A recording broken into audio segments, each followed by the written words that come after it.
In the vast, unforgiving expanse of the Pacific Ocean during 1944, the balance of naval warfare was shifting beneath the waves. American submarines, once cautious, now deadly efficient, were tightening a noose around Japan's vital shipping lanes. Among them, one name began to echo through the Pacific Fleet like a legend in the making: USS Tang. Commissioned on October 15, 1943, and built at the Mare Island Navy Yard in California, the USS Tang, SS-306, was a Palau-class submarine, one of the most advanced underwater hunters of its time. Sleek, fast, and armed with 24 torpedoes, she embodied the cutting edge of American submarine design. But it wasn't just the vessel that would make history. It was her commanding officer, Lieutenant Commander Richard "Dick" O'Kane. O'Kane was no ordinary skipper. Having served as executive officer under the famed Dudley "Mush" Morton aboard USS Wahoo, he'd seen firsthand how audacity could outmatch firepower.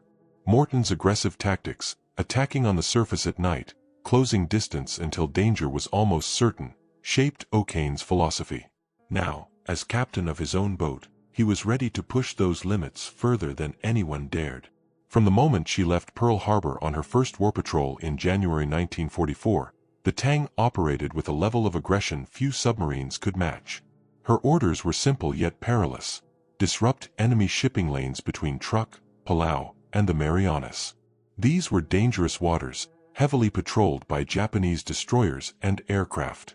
Yet O'Kane's crew moved like shadows, surfacing under the cover of night, periscopes slicing the waves in silence. In his logbook, O'Kane noted, "Success will favor those who attack first, with accuracy and with nerve."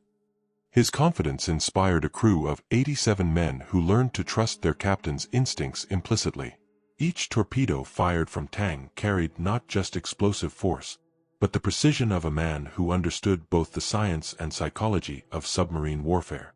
By February, Tang had struck her first major blow, sending the 4,000-ton cargo ship Yoshida Maru to the bottom near Truk Lagoon. It was a clean hit, executed under darkness, and marked the beginning of a pattern that would make O'Kane and his boat the most feared pair beneath the Pacific. For every successful strike, though, the risks multiplied. Japanese escorts had learned to react swiftly, blanketing the sea with depth charges that could shatter steel and bone alike. Yet, the Tang seemed untouchable. The crew operated like a single organism, loading torpedoes with muscle memory, plotting attack runs with eerie precision. O'Kane often stood at the periscope, eyes steady, hands gripping the handles like the controls of destiny itself. His calm voice over the intercom, "Fire 1, Fire 2, became the rhythm of their victories. But beyond the statistics and patrol reports lay a quieter truth: the psychological weight of command. Each decision O'Kane made carried 87 lives. One wrong move, one misjudged sonar ping, could end them all. Even in the confines of the control room, where the air was thick with diesel and sweat, silence spoke louder than words. Men learned to read O'Kane's tone, when to brace, when to breathe, when to hope. The Tang's first patrol ended with 6 confirmed kills, totaling over 18,000 tons of enemy shipping. As she limped back to Pearl Harbor, her hull still trembling from near misses, the crew was greeted as heroes. Vice Admiral Charles Lockwood, commander of the Pacific Submarine Forces, shook O'Kane's hand and said simply, "You've given them hell, Dick." But O'Kane's reply was telling. "Sir, we've only just begun." Behind the celebrations, though, was a growing unease. Each successful patrol meant deeper missions into enemy territory, waters uncharted, where even seasoned submariners vanished without a trace. The ocean was vast, indifferent, and filled with secrets. American intelligence officers began to notice patterns. Certain Japanese convoys seemed to vanish too, but without any recorded attacks. Had they been destroyed, or had the ocean simply swallowed them whole? For O'Kane, there was no time for such thoughts. The Tang was being refitted for her second patrol, new torpedoes, fresh supplies, and a restless crew eager for more action. The stakes were higher, the missions deadlier. Yet in every briefing, every whispered conversation below decks, one phrase lingered like a shadow: no submarine stays lucky forever. As the Tang prepared to leave Pearl Harbor once more, the crew gathered on deck, gazing out across the endless horizon. The Pacific was calm, almost serene. Somewhere beyond it, their next targets awaited. Somewhere beyond it, too, lay the fine line between triumph and tragedy. Richard O'Kane adjusted his cap, gave the order to dive, and the Tang slipped beneath the waves once again. Silent, unseen, unstoppable. No one aboard could have known it then, but the name USS Tang would soon be written in both glory and grief, forever etched into the mystery of the deep. By mid-1944, the USS Tang had become a legend in motion. Patrol after patrol, she tore through Japanese convoys with surgical precision, rewriting the rules of submarine warfare.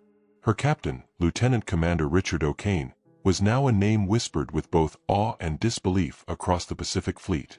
Under his command, Tang had sunk more ships than some entire squadrons. But behind the statistics and celebration lay the unnerving truth: no submarine that's successful could survive forever. The Tang's second and third patrols unfolded across the Philippine Sea and the South China Sea, territories thick with enemy escorts, aerial reconnaissance, and deadly mines. Each mission pushed O'Kane and his crew deeper into the heart of Japanese defenses. The risks multiplied, but so did their confidence. The crew had become an elite brotherhood, men like Chief Torpedo-Man Bill Leibold, Radioman Floyd Caverly, and Quartermaster Ernest Gus Gill, each a vital part of a machine running at peak efficiency. On her third patrol in the summer of 1944, Tang hunted enemy shipping near the East China Sea, close to the Ryukyu Islands. These were perilous waters, narrow straits, unpredictable currents, and Japanese radar installations covering every approach. Yet O'Kane refused to play it safe. He preferred to hunt on the surface at night, where visibility and speed favored his crew. In a daring series of night attacks, Tang sank several heavily laden freighters, slipping away into the darkness before enemy escorts could react. The tactic was so effective it would later be studied by submarine commanders for decades.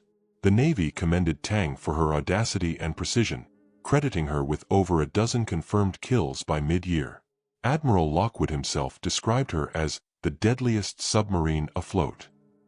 But O'Kane's personal war diary revealed a man aware of the thin line he walked. "We live in a world of silence and shadows," he wrote. "Each success brings us closer to the moment the sea claims its due." As 1944 dragged on, Japan's situation worsened. American bombers struck industrial centers, and submarine blockades strangled supply lines. Every ton of shipping destroyed hastened Japan's collapse, but at great cost. Many U.S. subs never returned. By July, over 40 had been lost, some without a single distress call. In the mess decks of Tang, sailors joked darkly about steel coffins, a grim nickname for submarines that never surfaced again. O'Kane refused to let superstition take hold. He kept morale high with calm leadership and ritual discipline. Before every patrol, he gathered the crew and reminded them of their purpose. "We fight not for fame," he'd say, "but for those who can't fight back." His men trusted him completely, because time and again, he had led them through impossible odds. Their fourth patrol, in the Formosa Strait, cemented Tang's place in naval history. The boat encountered a massive convoy escorted by destroyers, an engagement so perilous most captains would have avoided it. O'Kane, however, attacked head-on. Over the course of several hours, he fired 24 torpedoes and sent multiple Japanese ships to the bottom, including a heavily armed transport carrying troops and ammunition. The counterattack was immediate and ferocious. Japanese destroyers swept the area, dropping depth charges that rocked the Tang from bow to stern. In the control room, lights flickered and instruments rattled as the sub plunged deeper to evade detection. The pressure hull groaned like a living thing. One wrong move, one misjudged maneuver, and the Pacific would crush them in seconds. But O'Kane's voice remained steady. "Hold her at 350 feet, he ordered. Silent running. For 2 hours, the Tang lay motionless on the seabed, her crew barely breathing, while depth charges exploded overhead. When they finally surfaced under the moonlight, the convoy was gone, and Tang was alive. The men erupted into quiet cheers, knowing they had escaped death once again. Yet even as they celebrated, the sea around them shimmered with oil slicks and debris, a silent grave for the enemy they'd just destroyed. By September 1944, Tang returned to Pearl Harbor for refit and rest. The crew were decorated, O'Kane received the Navy Cross, and the submarine became a symbol of America's silent victory beneath the waves. But victory brought its own kind of burden. The more they succeeded, the deeper into danger their next mission would take them. O'Kane spent those few days in Pearl Harbor walking the docks alone. Other captains toasted their success, but he remained pensive. He knew what the odds said. Statistically, a submarine with Tang's combat record was living on borrowed time. Still, when orders came for a fifth patrol into the Formosa Strait, Japan's most dangerous convoy route, he didn't hesitate. The Tang was overhauled, rearmed, and stocked for what was to be her final mission. Her crew, veterans of countless battles, joked that they were invincible. But deep down, every man knew the truth. In the submarine service, invincibility was a myth. The ocean was patient. The ocean waited. On October 22, 1944, USS Tang left Pearl Harbor for the last time, her wake cutting through calm seas under a blood-red sunset. She carried 24 torpedoes, a captain who believed in precision over luck, and a crew unaware that fate itself had already written the next chapter of their story. And it would begin with the last convoy they ever attacked. October 24, 1944, a night that would etch itself into naval history as both a triumph and a tragedy. The USS Tang, on her fifth war patrol, prowled the Formosa Strait, the narrow, treacherous waters between Formosa, modern-day Taiwan, and the coast of China. It was here, amid the shifting currents and moonlit waves, that America's most successful submarine would meet her fate. The patrol began as a masterpiece of strategy. Tang had already claimed several enemy ships on this mission, ambushing Japanese convoys supplying forces retreating from the Philippines. Japanese command had tightened its escort formations, adding radar-equipped destroyers and anti-submarine trawlers. But O'Kane was undeterred. To him, each challenge was simply another problem to solve. Shortly before midnight, radar operator Floyd Caverly picked up faint echoes, multiple targets at medium range. The blips were steady, rhythmic. "Convoy, bearing 340 degrees, he called out. O'Kane leaned over the chart table. His eyes, sharp and calculating, studied the patterns. A convoy of at least 10 ships, moving southwest toward the Chinese coast, guarded by several escorts. It was exactly the kind of target he had come to find. O'Kane made his decision instantly. "Battle stations, surface," he ordered. The Tang rose quietly from periscope depth, breaking the surface like a shadow. The night was calm, with a thin veil of clouds and a waning moon, perfect for attack. From the bridge, O'Kane watched the distant silhouettes of ships moving against the faint glow of the horizon. He raised his binoculars. Targets confirmed. "We'll attack from the starboard quarter." The order went out, "Stand by torpedo tubes 1 through 10. Inside the control room, the crew moved with disciplined precision. The hiss of compressed air filled the narrow corridors. Torpedo men checked the settings, adjusting gyros and firing angles. The Tang's Mark 18 electric torpedoes were deadly, but not flawless. Mechanical issues had plagued earlier models, and O'Kane knew their quirks all too well. Still, there was no room for hesitation now. At 0100 hours, the first salvo streaked through the water, leaving no trace on the surface. Seconds later, explosions erupted across the convoy. The Tang's torpedoes struck true. 2 freighters and a tanker burst into flames, lighting the night sky in an orange inferno. Japanese sailors screamed as the ships listed and sank. O'Kane pressed the attack, swinging his submarine around for another run. "Let's finish the job," he said calmly.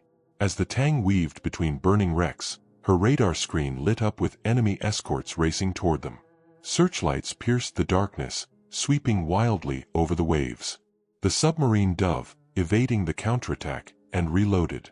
Moments later, she surfaced again to strike. At 0210, O'Kane ordered the final 2 torpedoes fired. "Fire 9, fire 10. The crew waited. 1, 2, 3 seconds.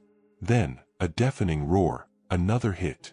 A Japanese transport erupted, breaking in half. The men cheered. It seemed the Tang had achieved another perfect victory. Then, silence.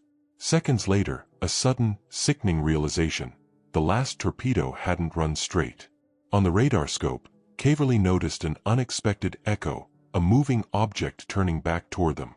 "Sir, torpedoes coming around," he shouted. O'Kane spun toward the sound. The Mark 18 had malfunctioned, circling back in a deadly loop. He ordered evasive maneuvers, hard left rudder, all ahead full. But it was too late. The returning torpedo struck the Tang's stern with a blinding explosion. The shockwave ripped through the hull. Men were thrown against bulkheads. Lights flickered, alarms blared, and the submarine began to list violently. The control room filled with smoke and seawater. "We've been hit," someone screamed. The aft compartments were destroyed instantly. Fire and flooding tore through the submarine's rear sections. O'Kane, dazed but conscious, realized the truth. The Tang, the deadliest submarine in the U.S. Navy, had been sunk by her own torpedo. In the chaos, the crew scrambled to seal bulkheads and restore power. O'Kane shouted commands through the rising water, but the damage was catastrophic. The boat tilted nose up as she began her fatal descent. At 180 feet, she struck the seabed. Silence fell, broken only by the creaking of metal under pressure. Trapped in the darkness, the survivors fought for breath as air grew thin and carbon dioxide levels rose. Using flashlights, they took stock. Few compartments remained intact. O'Kane gathered the surviving officers. "We're going to make for the surface," he said. "One compartment at a time." They prepared to use the Momsen lung, an experimental escape device designed for emergencies like this. Few had ever used it successfully from such depth.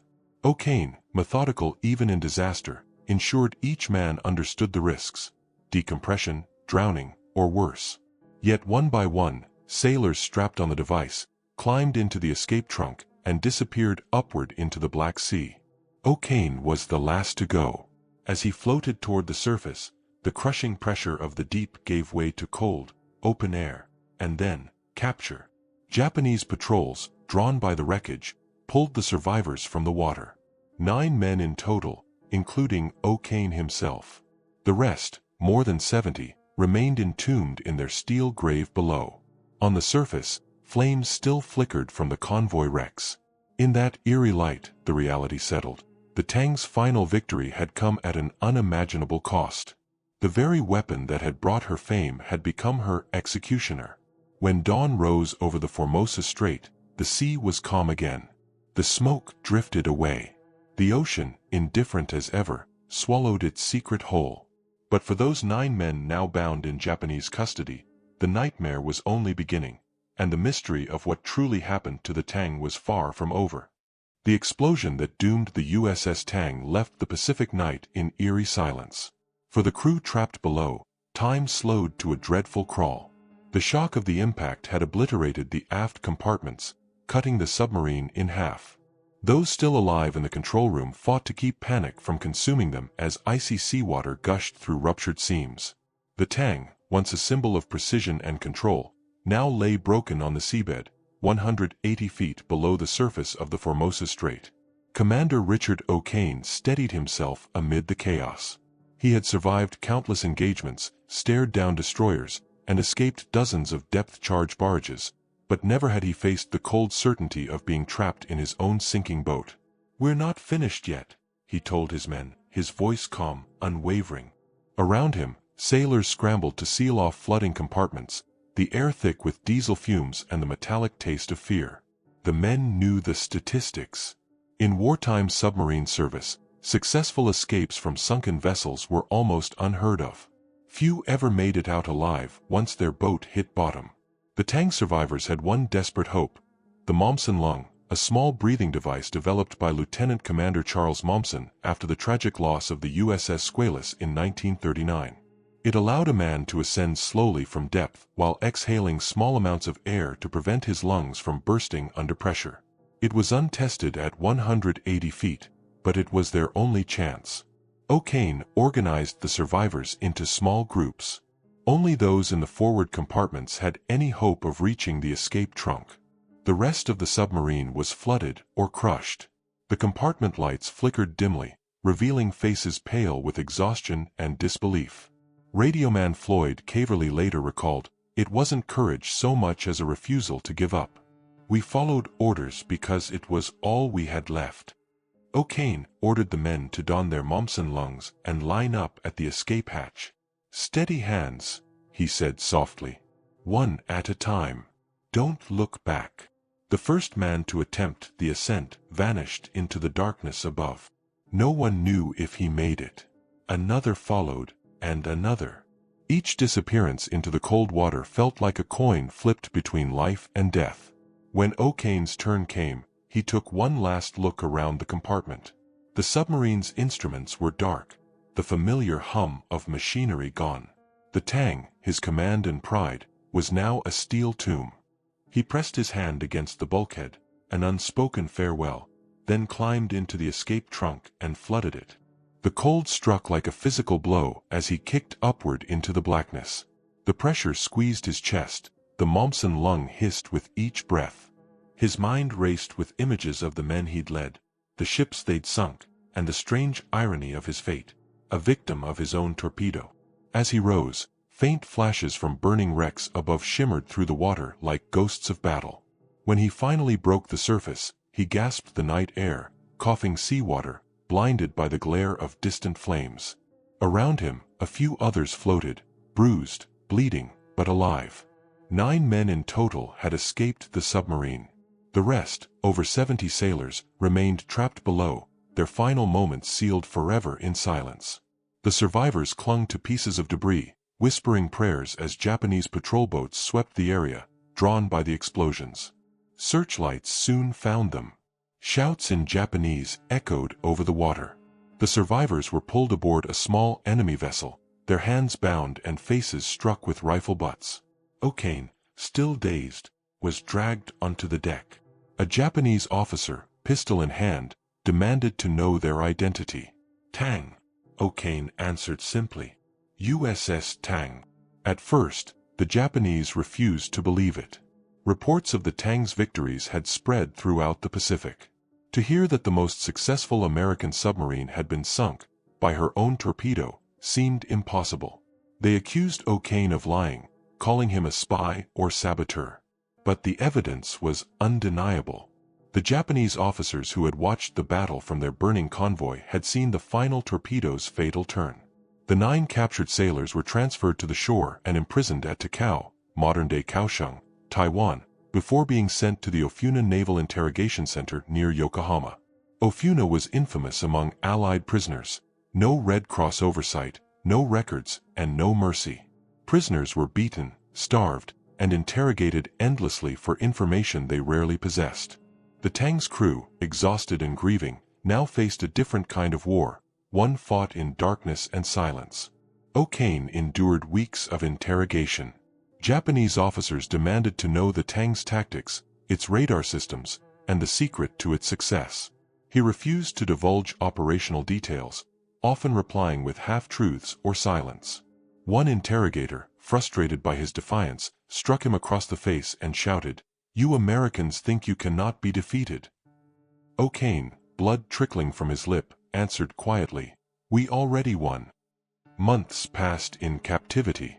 Disease, malnutrition, and despair claimed many prisoners around them. But O'Kane and his men held fast to a single thought, that someone, somewhere, still believed they were alive. Back in Pearl Harbor, the Navy listed the Tang as missing in action, her fate unknown.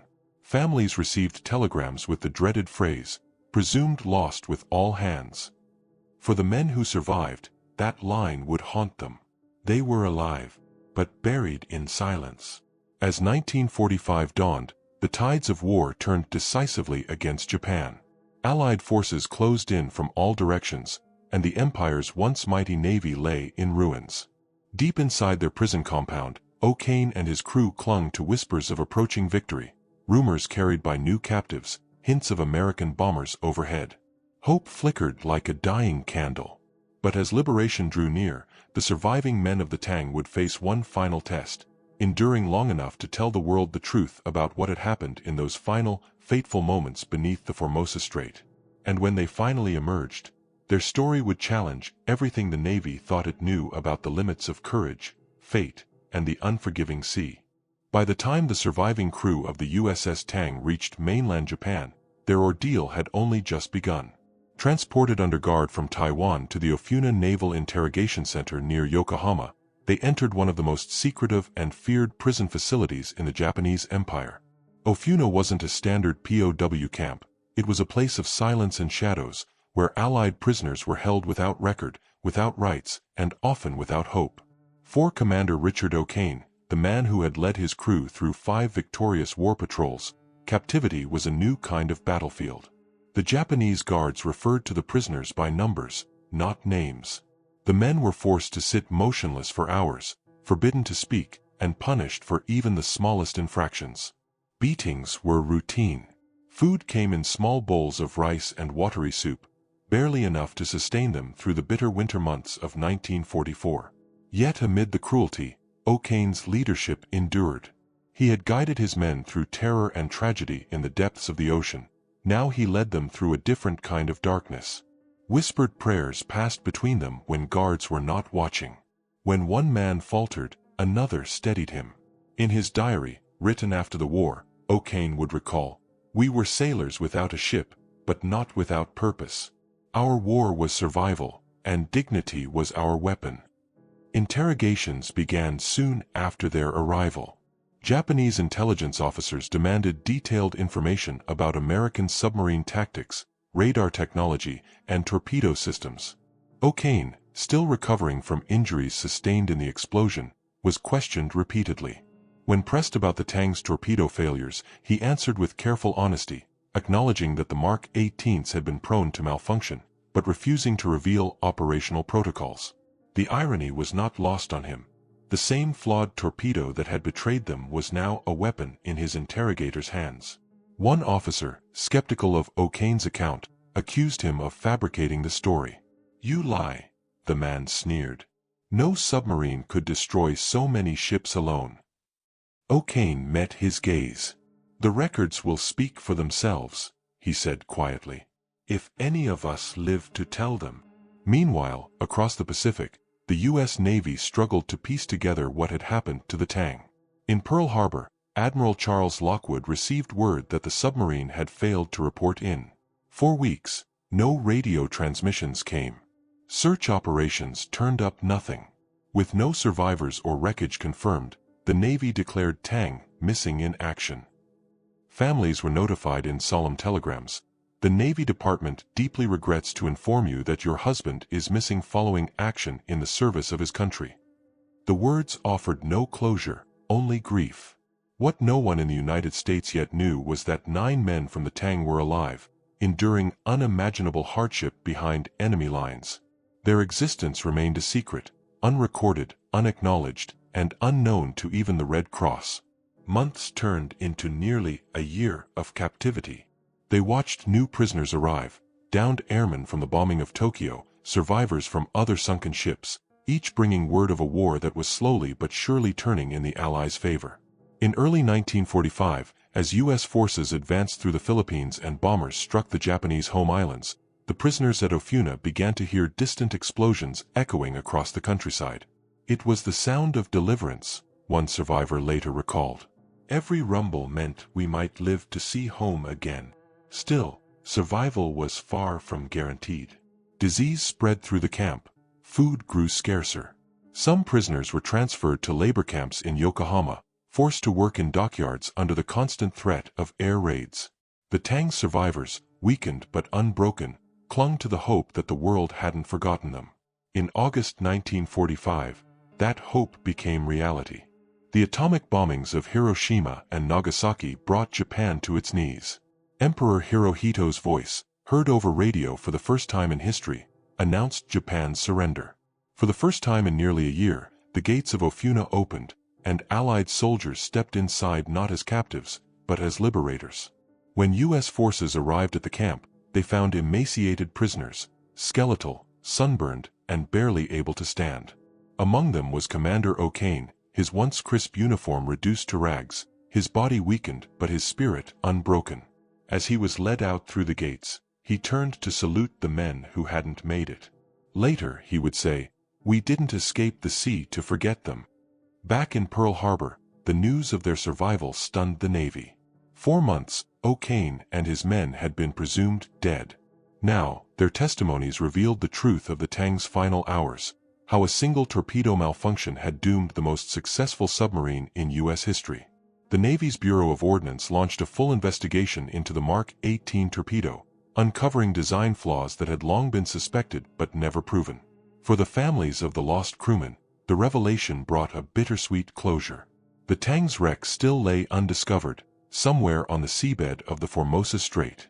No recovery was ever attempted. The war had moved on, and so had history. Yet the memory of the submarine and her crew refused to fade. Commander O'Kane received the Medal of Honor in 1946 for his valor and leadership, though he often spoke of it with humility. "The Tang's success," he said, "was not mine alone. It was earned by every man who served aboard her, living or dead." The ceremony was solemn, the applause subdued. Behind every word lingered the haunting truth that glory and loss had come hand in hand. For O'Kane and the surviving crew, freedom came with the weight of memory. They carried the sea with them for the rest of their lives. The sound of the explosion, the faces of the men left behind, and the cold silence of the deep. But as the Navy celebrated their return, one question remained unanswered. Would the Tang ever be found? Or would she remain forever hidden beneath the waves, her story told only by those who had escaped her grave? The war ended, but for the men of the USS Tang, the ocean never truly released them. Freedom was a gift, but it carried the weight of memory, of comrades lost, of the silent steel coffin resting somewhere beneath the Formosa Strait. In 1945, as the Pacific Fleet returned home to victory parades and medals, Commander Richard O'Kane and his surviving crew faced a quieter journey, the duty of remembrance. When the survivors were repatriated to the United States, their accounts stunned naval intelligence. The Navy had believed Tang lost to enemy action, but O'Kane's report told a story almost too cruel to imagine. The Navy's most successful submarine destroyed by one of its own torpedoes. Investigators pored over his debriefings, analyzing every detail of that final patrol. The conclusion was unavoidable. The Mark 18 electric torpedo, though a technological leap forward, had a fatal flaw. Under certain conditions, it could circle back toward its point of origin. The very weapon that had made the submarine so formidable had betrayed her in the end. O'Kane's testimony was more than just a technical report. It was a testament to the courage and discipline of his crew. "They did everything right," he insisted in his written statement. "The torpedo did everything wrong." For many within the Navy, that truth was deeply unsettling. It forced hard questions about weapons reliability, wartime urgency, and the price of innovation under pressure. The Mark 18's design had been rushed into service to match German electric torpedoes. Few had considered how it might fail. In 1946, O'Kane was awarded the Medal of Honor for conspicuous gallantry and intrepidity. At the ceremony, he stood before a silent crowd, the Pacific sun glinting off his uniform. But when he spoke, his words were not of victory, but of loss. "This medal," he said quietly, "belongs to the men who went down with Tang. They were the best of us." His voice cracked only once, when he added, "We live because of them." The Tang's surviving crew were hailed as heroes, but they never felt entirely at peace. Some returned to service, others to civilian life, yet all carried the same burden. In interviews decades later, they spoke of dreams filled with the sounds of rushing water and the metallic groan of a sinking hull. The trauma of that night stayed with them, a ghost that surfaced whenever they closed their eyes. As one crewman later said, "We escaped the sea, but it never let us go." The Navy made quiet efforts to locate the Tang's wreck after the war. In the early 1950s, survey ships mapped portions of the Formosa Strait, searching for any trace of the submarine. But the seabed there is deep and unstable, prone to shifting sands and powerful currents. No confirmed sighting was ever made. The Tang remains officially missing, presumed sunk, her exact resting place still unknown. Some sonar readings have hinted at a possible wreck site, but none have been definitively verified. The Pacific, vast and merciless, has kept its secret well. For historians, the Tang's story endures as both triumph and tragedy.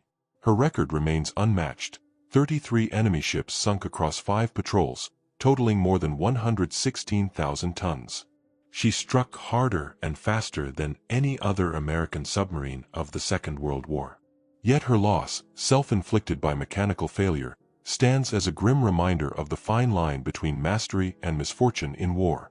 Even the most skilled crews, armed with the best equipment, were never beyond the reach of fate. In the decades that followed, O'Kane became one of the Navy's most respected voices on submarine warfare. He trained future generations of submariners, emphasizing the lessons learned aboard Tang: the necessity of precision, the value of restraint, and the enduring duty of command. He often ended his lectures with a single reflection: every man who goes to sea must know, courage is not the absence of fear, but the will to act despite it.